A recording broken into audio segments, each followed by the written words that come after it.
అమ్మ వేసవికాలంలోకి వచ్చేసాము. సో మన ఆహారపు అలవాట్లని మార్చుకోవాలి. తప్పనిసరిగానమ్మా. ఎలాంటి ఆహారం తీసుకోవాలి? శరీరానికి చలువ చేసే ఆహారం తీసుకోవాలి. చాలామందికి చలవ చేయడం అంటే చల్లనివి చలవ చేస్తాయి అనేటటువంటి ఒక భ్రమలో ఉంటారు. అవును.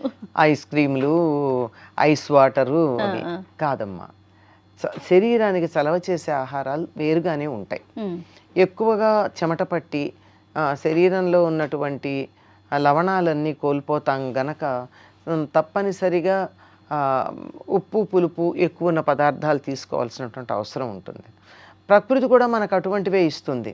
మామిడికాయలు వస్తాయి, చక్కగా ఇంకా మామిడి పళ్ళు వస్తాయి, చింత చిగురు వస్తుంది. ఇవన్నీ కూడా శరీరంలో విటమిన్ సి పెంచేవి. విటమిన్ సి పెంచడంతో పాటు శరీరానికి చలువని కలిగించేవి. మామిడికాయ కూడా మంచిది ఆరోగ్యానికి. ఈ ఋతువులో దానికి సంబంధించి తినడం.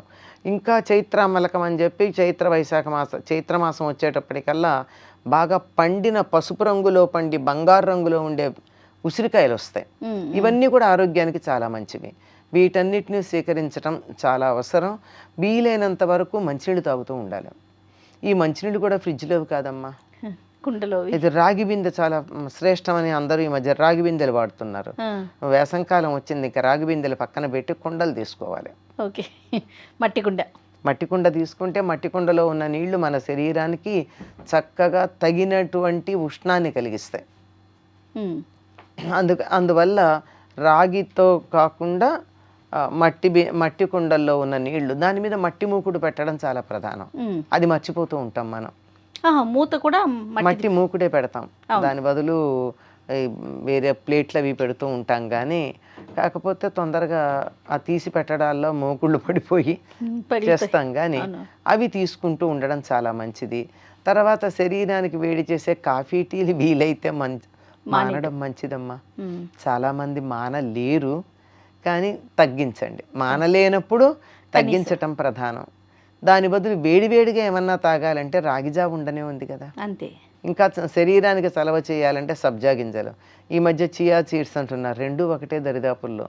ఏమన్నా వెరైటీలో తేడా ఉంటుందేమో కానీ రెండు ఒకే జాతివిలా ఉన్నాయి. గింజలు అలాగే ఉన్నాయి. ఎవరో చియా సీడ్స్ ఇస్తే చూశాను. అవిను నీళ్లలో వేస్తే సరిగ్గా సబ్జా గింజల్లాగానే ఉబ్బాయి. కనుక ఆ సబ్జా గింజలు వేసినటువంటి నీళ్లు దాంట్లో కొద్దిగా అలాగే తాగడం మనకి ఇబ్బంది అనిపిస్తే ఒక 4 చుక్కల నిమ్మరసం, ఇంకా తక్కువ పించ్ ఆఫ్ సాల్ట్ వేసుకుని తాగినట్టయితే శరీరానికి కావాల్సిన చల్లదనం కలుగుతుంది. లోపల ఉన్నటువంటి జీర్ణకోశంలో ఉన్నటువంటి చెత్తా చెదారం కూడా బయటికి వెళ్ళిపోయేటటువంటి అవకాశం ఉంటుంది. ఇంకా శరీరానికి చలవ చేసేటటువంటిది పుదీనా ఒకటి ఉంది, అలాగే మజ్జిగ. ఇక కాఫీ టీల బదులుగా ఏదన్నా తాగాలనిపిస్తే పల్చని మజ్జిగమ్మ. 1 కప్పు పెరుగుకి 8 కప్పుల నీళ్లు కలిపి బాగా చిలికి, ముందరే చిలకాలి. నీళ్లు పోసాక చిలికితే కుదరదు కనుక ఒక పెరుగుని కొంచెం నీళ్లు పోసి చిలికి మొత్తం మీద 8 కప్పుల నీళ్ళు దాకా పోయాలి. అలా పోసి దాంట్లో ఒక నిమ్మాకు కానీ దబ్బాకు కానీ వేసి మంచి వాసన వస్తాయి. దాంట్లో కొంచెం ఉప్పు వేసి, ఈ రోజుల్లో ఇంకొంచెం జీలకర్ర పొడి కూడా వేసుకుంటున్నారు కావాలని. ఇవన్నీ వేసుకుని ఇంకా అందుబాటులో ఉంటే కాస్త నిమ్మరసం పిండుకుని అది కానీ అరగరగా తాగుతూ ఉన్నట్టయితే చాలా మంచిదమ్మా. అందుకే అసలు ఒకప్పుడు ఏమనేవారంటే ఈ మజ్జిగని దాహం అనేవారు. దాహం పుచ్చుకుంటారంటే మంచినీళ్ళు అనుకునేవాళ్ళం మనం, కాదు మజ్జిగ అనే అర్థం. ఇప్పుడు మన లస్సీలని చిక్కటి మజ్జిగ తాగుతున్నాం. చిక్కటి మజ్జిగ తాగితే అది ఆహారం అవుతుంది, కానీ శరీరంలో చలవ కలిగించేటటువంటి దాహం తీర్చేది కాదు. వీలైతే ఈ మజ్జిగని కూడా ఫ్రిడ్జ్లో పెట్టకుండా కుండలో పెట్టుకుంటే మంచిది. చిన్న చిన్న కుండలు దొరుకుతాయి కదా, ముద్దుగా ఉంటాయి. ఆ కుండల్లో కనుక ఈ మజ్జిగ తయారు చేసి పెట్టుకుని ఆరగారగా ఎప్పుడు కావాలంటే అప్పుడు ఇవి తాగుతూ ఉండడం మంచిది. వీటన్నిటికన్నా కూడానమ్మా చిన్న పిల్లలకి బాగా ఉండాలి అంటే పసిపిల్లలైతే చిట్టుడుకు నీళ్ళని ఇచ్చేవారు. అంటే అన్నం ఉడుకుతూ ఉండగా ఉడుకు చిట్టుడుకు అనమాట. ఉడుకు పట్టంగానే ఆ నీళ్ళు తీసి పక్కన పెట్టి దాంట్లో కొద్దిగా ఉప్పు మజ్జిగ చుక్కలో వేసి పిల్లలకి అన్నప్రాసన అయిపోయిన దగ్గర నుంచి 1 ఏడాది 2 ఏళ్ళు వచ్చేదాకా ఈ నీళ్లు కాసిన ఇచ్చేవాడు. వాళ్ళు రుచిగా ఉండడానికి అందులో నిమ్మరసం పిండి కానీ మజ్జిగ వేసి కానీ వాళ్ళకి నచ్చేటటువంటిది ఏదో ఒకటి చేసి ఇవ్వడం. కాస్త తినడం వచ్చినటువంటి పిల్లలు కనుకున్నట్టయితే వాళ్ళకి రాత్రి అన్నం దాంట్లో పాలు వేసి తోడు పెట్టి పొద్దున్నే పెట్టేవారు.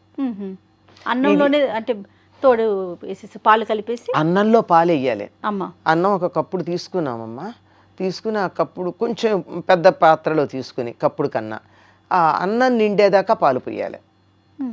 అన్నం నిండేదాకా పాలు పోసి దాంట్లో గోరువెచ్చని పాలు దాంట్లో తోడు కనుక పెట్టినట్టయితే తెల్లవారేటప్పటికి చక్కగా తోడుకుంటుంది, అన్నంతో సహా తోడుకుంటుంది. దాన్ని వీలైతే సూర్యోదయానికన్నా ముందు గనక తిన్నట్టయితేనమ్మా ఇట్లా ఉన్న పిల్లలు ఇట్లా తయారవుతారు. బలంగా అవుతారు, బలంగా తయారవుతారు. మంచి టోనింగ్ అప్ అంటారే, అవునవును, శరీరంలో ఉన్న కండరాలన్నీ టోనప్ అవుతాయి. వేసవి కాలంలో గనక అలా తిన్నట్టయితే ఎండ దెబ్బ తగలదు, బాగా బలంగా ఉంటారు. ఇంకా మాకు చిన్నతనంలో ఏం చేసేవారంటే వేసవికాలం రాగానే అన్నం కుండల్లో ఉండి కొయ్యతడ్డుతో దాన్ని కలిపి వడ్డించేవాళ్ళు మాకు. అంటే పొద్దున్నే చద్దన్నాలు తినేవాళ్ళం అమ్మా. ఈ రాత్రి పెరుగన్నం కొద్ది మందికి, ఎవరికైతే అనారోగ్యం ఉందో వాళ్ళకి. మిగిలినటువంటి వాళ్ళందరూ నిద్ర లేవంగానే మొహం కడుక్కోవడం, స్నానాలు చేయడం, 7 గంటలకల్లా తినేసేవాళ్ళం. పడి అల్లరి చేయాలి కదమ్మా, తోటల్లో దొడ్లల్లో అల్లరి చేయొద్దు, అల్లరి చేయడానికి ఓపిక ఉండద్దు. అందుకని చద్దన్నాలు తినే అలవాటు ఉంది. చద్దన్నం అంటే రాత్రున్నది ఉంటే ఉండడం, అది కొద్దిగా ఉంటుంది, కానీ ఎక్కువ మంది ఉంటే ఎంత చద్దన్నం ఉంచుతారు. అందుకని ఈ కుండల్లో వండి చలవ చేస్తుంది. మేహపు ఉడుకు అంటారు, అది లేకుండా ఉండడానికి కుండలో ఉండి కొయ్యతెడ్డు, అసలు మెటల్ పనికిరాదు, దాంతో వండి మాకు పెట్టేవాళ్ళు. దాంట్లో ఏదో ఇంత గోంగూర పచ్చడో ఆవకాయో ఇంత నెయ్యి వేసుకొని, నెయ్యి కొంచెమే నెయ్యి వేసుకుని, ఇంత మీగడ కొంచెం నెయ్యి ఇంత మీగడ వేసుకుని తినేసి, ఆవకాయ పచ్చడి కానీ పండుమిర్చిలో కానీ మీగడ వేసుకొని తింటే అసలు వెన్న మాకు వెన్న లేనప్పుడు మీగడ. వెన్న అప్పటికప్పుడు మజ్జిగ 6:30-7 లోపల నోట్లో నీళ్ళు వస్తున్నాయి. పొద్దున్నే 6:30-7 లోపల మజ్జిగ చేసేసేవాళ్ళు కదా, మజ్జిగ చేసేసేవాళ్ళు. అవి వేసుకుని పొద్దున చద్దన్నంలో మాత్రమే పెరుగు, మధ్యాహ్నం నుంచి పెరుగు వేసుకోవడానికి వీల్లేదు. మజ్జిగ అన్నాలు. రాత్రి అయితే అసలు పెరుగు దరిదాపులోకి రాకూడదు, ఆరోగ్యానికి మంచిది కాదని. అంచేత ఎంత పాడన్నా ఉండనియండి, చిక్కటి మజ్జిగ వేసుకోవడం తప్ప అస్సలు మజ్జిగ ఉండేది, పెరుగు వేయడం ఉండదు. పొద్దున పిల్లలకి మాత్రమే వెన్నలు, పెరుగు ఇలాంటివన్నీ ఉండేవి. ఇవన్నీ వేసుకుని అల్లరి చేసేసేవాళ్ళు. మళ్ళీ మధ్యాహ్నం 11-12 లోపల పూజలు వంటలు అయిపోయి పెద్దవాళ్ళు భోజనం చేశాక వాళ్ళు ఎప్పుడు భోజనం చేస్తారా అని ఎదురు చూసేవాళ్ళం. మళ్ళీ మధ్యాహ్నం భోజనానికి 3 పూట్ల తినేవాళ్ళం అమ్మ, ఆనందంగా తినేవాళ్ళం. అయిపోయేది సాయంకాలం 4:30-5 కల్లా వాతావరణం కొంచెం చల్లబడుతోంది అనగానే స్నానాలు మొదలుపెట్టి, సాయంకాలం వేడి నీళ్ళ స్నానాలు, పొద్దున చన్నీళ్ళ స్నానాలు. దీనికి ఒక లెక్క ఉందమ్మా. ఎండ దెబ్బ తగలకుండా ఉండాలంటే వేడి నీళ్ళు స్నానం చేయాలి. అందుకని సాయంకాలం 4:30-5 అయ్యేటప్పటికి పెద్దవాళ్ళు టీ తాగుతూ ఉండేవాళ్ళు, మేము కూడా అలా చూస్తూ ఉండేవాళ్ళం. కొంతమందికి కాస్త కదా టీ తాగడానికి, టీ తాగకో పొయ్యి ఉండేది, పొయ్యి మీద నీళ్లు కాచుకునేవాళ్ళం. హాయిగా వేడి నీళ్ళు స్నానం చేసి 6:30-7 లోపల రాత్రి భోజనాలు అయిపోయేవి. బోళ్ళు మంది ఉండేవాళ్ళం.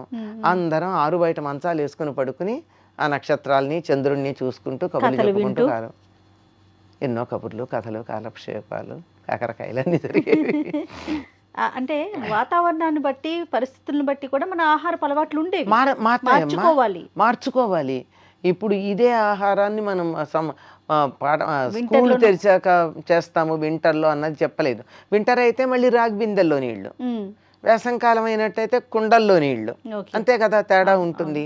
ఇంకా మధ్యాహ్నం అయితే మాకు టిఫిన్స్ చాలా బాగుండేవి. ఏమిటవి? ముంజలు, తాటి ముంజలు. తాటి ముంజలన్నీ తిన్నాక మళ్ళీ మనకు కడుపు నొప్పి రాకూడదు కదా, అందుకని తొక్కతో ఉన్నటువంటి మామిడికాయ ముక్కలు తినాలి. దీనికి అది విరుగుడా? దానికి అది విరుగుడు. పైగా అది కూడా ఇబ్బంది కలిగించకుండా ఉండాలంటే 4-5 తాటి ముంజలు మామూలుగా తిన్నా, 4-5 అంటే 4-5 కాయలు అన్నమాట, తిన్నా చివరి దాంట్లో మాత్రం దాని పైన పెచ్చు ఉంటుంది, పెచ్చుతో సహా తిని అది తింటే అది కొంచెం అరుగుతుందన్నమాట. అయ్యాక మామిడికాయ ముక్కలు తినేస్తే అది బాగా అరుగుతుందని. పనస్తొనలు ఇవి ఇవి వేసవి కాలానికి సరిపోయాయి. తాటి ముంజలు ఎంత చలవ చేస్తాయమ్మా, ఎంత బలం కలిగిస్తాయి. ఇలా కొబ్బరి నీళ్ళు ఇలాంటివి. ఇది వేసవి కాలానికి సరిపోయినటువంటి ఆహారం. ఇలాంటి ఆహారాలు మేము తినట్లేదు, పిల్లలకి పెట్టలేకపోతున్నామమ్మా. పల్లెటూళ్ళల్లో మన వాళ్ళు ఎవరన్నా ఉంటే వాళ్ళ దగ్గరికి పంపించేసేయడమే. అంతే అంతే, అక్కడైతే వీలవుతుందేమో. వీలవుతుంది. నేను మా పిల్లలందరికీ వేసవికాలం సెలవులు వస్తే నాకు వీలైనా కాకపోయినా పిల్లల్ని పంపించేసేదాన్ని. ఎందుకంటే వాళ్ళ పల్లెటూరు, ఆ వాతావరణం, ఆ సీమ చింతకాయలు, ఆ ఈత పళ్ళు, వాటి విలువ తెలియాలి కదా. అవును అవును, అవంటే ఏమిటో తెలియాలి కదా, ఎలా ఉంటాయో తెలియాలి కదా. ఏదో స్పెన్సర్స్లో కొనుక్కున్నవి కాదుగా మనకి, వాటి ఒరిజినల్గా ఎలా ఉంటాయో తెలియాలి గనక అక్కడికి వెళ్ళి వాళ్ళు బాగానే వాళ్ళ జీవితాలని ఆనందించటానికి మనం కనీసం సౌకర్యం కలిగించాలి, మనం ఇవ్వలేకపోయినా. అవును, రైట్. ఇది చాలా ఆరోగ్యం అమ్మా. ఇవి మజ్జిగ ప్రధానం, పల్చటి మజ్జిగ. పల్చటి మజ్జిగ. సంతోషం అమ్మా, నమస్తే. నమస్తే అమ్మా.